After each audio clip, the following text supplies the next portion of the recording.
नमस्ते दोस्तों। आज हम सीखेंगे कि इंग्लिश वर्ब्स के 5 मेन फॉर्म्स क्या होते हैं। वर्ब फॉर्म्स को समझने से पहले हमें ये समझना होगा कि वर्ब्स क्या होते हैं।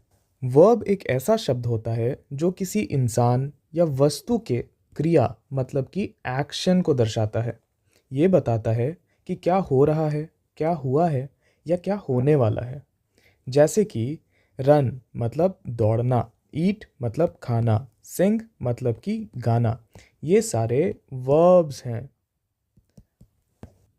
वर्ब टेंस, वॉइस और मूड के थ्रू अपनी फॉर्म बदलता है। जैसे कि वॉक, वॉक्ड, वॉकिंग। ये टेंस दिखाने के लिए है। ये फॉर्म्स बताते हैं कि काम कब हुआ है या हो रहा है। सिंपल शब्दों में वर्ब करना, होना, जाना जैसे क्रियाओं का अंग्रेजी रूप है जो हमारी बात को पूरा करता है। चलिए अब हम इंग्लिश के 5 वर्ब फॉर्म्स को समझते हैं। इंग्लिश बोलने के लिए ये फॉर्म्स बहुत इंपॉर्टेंट हैं। हर वर्ब के 5 रूप होते हैं। वर्ब 1 जो कि बेस फॉर्म है, वर्ब का ओरिजिनल शेप, जैसे कि वॉक। वर्ब 2 पास्ट फॉर्म है, भूतकाल रूप, जैसे कि walked. Verb 3 past participle form है, जिसे हम पूर्ण भूतकाल रूप कहते हैं। ये वर्ब परफेक्ट टेंस में यूज होता है, जैसे कि वॉक्ड या डन। वर्ब 4 आईएनजी फॉर्म, जिसे हम क्रमागत क्रिया रूप कहते हैं, मतलब कि कॉन्टिन्यूअस एक्शन को दर्शाने वाले शब्द, जैसे कि वॉकिंग। वर्ब 5 एस या ईएस फॉर्म, इसे हम हमेशा थर्ड पर्सन जो कि सिंगुलर है उसके सामने यूज करते हैं, जैसे वॉक्स। इसका मतलब वर्ब 1 जैसा ही होता है। अगर वॉक है तो वॉक का मतलब जैसे चलना होता है या फिर चलता है होता है, वैसे ही वॉक्स का मतलब भी चलना होता है या चलता है जैसे शब्दों में होता है। वर्ब फॉर्म्स के भी 2 प्रकार होते हैं, एक रेगुलर वर्ब्स और दूसरे इर्रेगुलर वर्ब्स। थोड़ा हम रेगुलर वर्ब्स के बारे में भी जानते हैं। यहाँ पे मैंने एग्जाम्पल के लिए 2 वर्ब्स लिए हैं, एक वॉक जिसे हम चलना कहते हैं, दूसरा टॉक जिसे हम बात करना कहते हैं। इन दोनों वर्ब्स में आप एक चीज़ कॉमन देखोगे कि इनका जो वर्ब 2 है और वर्ब 3 है ये दोनों सेम है। वॉक, वॉक्ड, वॉक्ड, वॉकिंग, वॉक्स, है ना। यहाँ हम देख रहे हैं कि वर्ब 2 जो कि पास्ट टेंस है और वर्ब 3 जो कि पास्ट पार्टिसिपल है, ये दोनों का फॉर्म सेम है, वॉक्ड और वॉक्ड। सिमिलरली टॉक में भी टॉक्ड और टॉक्ड है। वॉक्ड का मतलब चला और वॉक्ड जो कि वर्ब 3 में है इसका मतलब चला या फिर चला था। वैसे ही टॉक्ड का मतलब बात की और वर्ब 3 के टॉक्ड का मतलब बात की या बात की थी। किसी भी वर्ब फॉर्म्स में वर्ब 4 और वर्ब 5 सिमिलर होंगे। वर्ब 4 में हम आईएनजी लगा देते हैं और वर्ब 5 में एस या ईएस लग जाता है। रेगुलर वर्ब्स में वर्ब 3 और वर्ब 2 सेम होते हैं। अब इर्रेगुलर वर्ब्स क्या होते हैं? इर्रेगुलर वर्ब्स, इनमें वर्ब 2 और वर्ब 3 अलग अलग होते हैं। इन्हें हमें याद रखने पड़ते हैं। यहाँ पे मैंने एग्जाम्पल के लिए 3 वर्ब्स लिए हैं, गो, ईट और डू। गो का मतलब जाना, ईट का मतलब खाना, डू का मतलब करना। आप यहाँ पे देखो, गो का वर्ब 2 वेंट हो गया है, मतलब कि गया, और वर्ब 3 गॉन हो गया है और इसका मतलब गया या गया था।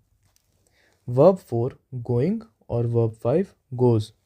वैसे ही ईट में वर्ब 2 एट हो गया है और वर्ब 3 ईटन हो गया है। वर्ब 4 ईटिंग और वर्ब 5 ईट्स। डू में वर्ब 2 डिड हो गया है और वर्ब 3 डन हो गया है। डन का मतलब किया या किया था। वर्ब 4 डूइंग मतलब कर रहा है या कर रहा था। और वर्ब 5 डज मतलब करता है। अब आप पूछोगे कि भाई आपने वर्ब के फॉर्म्स तो बता दिए, अब इसकी यूज़ कहाँ है वो समझाओ। वर्ब 1 जो कि बेस वर्ब है, ये हमेशा सिंपल प्रेजेंट टेंस में काम आता है। ऐसे वाक्य जो कि सिंपल प्रेजेंट टेंस में हो, जैसे आई ईट मतलब कि मैं खाता हूँ, दे प्ले मतलब वो खेलते हैं, वी वॉक मतलब हम चलते हैं। इसमें आप देखो कि ईट, प्ले और वॉक वर्ब 1 है। वर्ब 2 को हम सिंपल पास्ट टेंस में यूज़ करते हैं। वाक्य जैसे आई एट,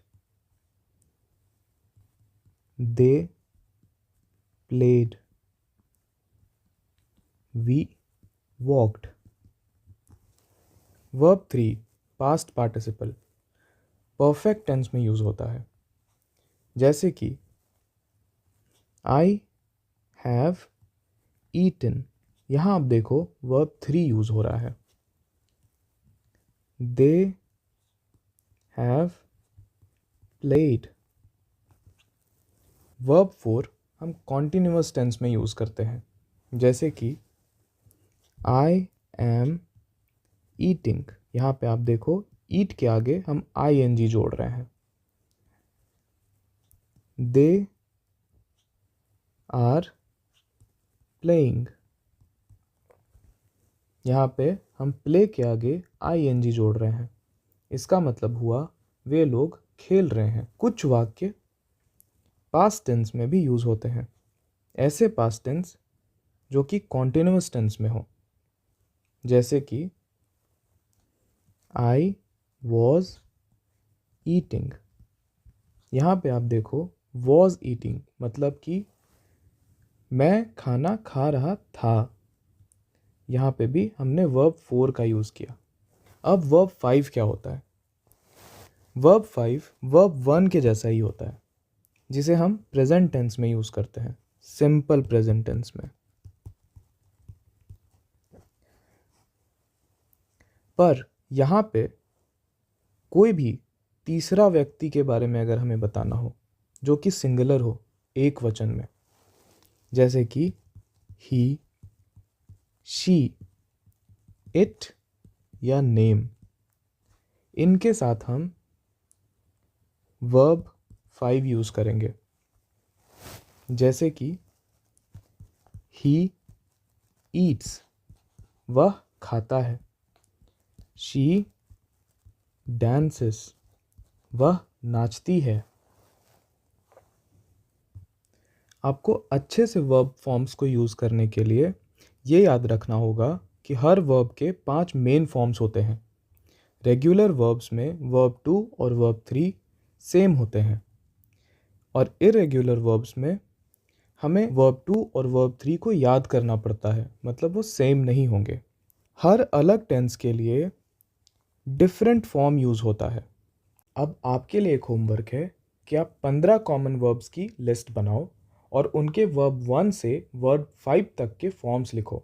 मैंने आपके लिए 10 वर्ब ऑलरेडी लिख दिए हैं। आप इनके वर्ब 1 से वर्ब 5 तक के फॉर्म्स लिखो और अपने हिसाब से 5 और वर्ब्स लिखो। नेक्स्ट लेसन में हम हेल्पिंग वर्ब्स के बारे में सीखेंगे। वीडियो यहाँ तक देखने के लिए धन्यवाद। अगर आपको वीडियो पसंद आई है और आपको अपने काम की लगी है तो इसे लाइक करें, सब्सक्राइब करें और कमेंट करें।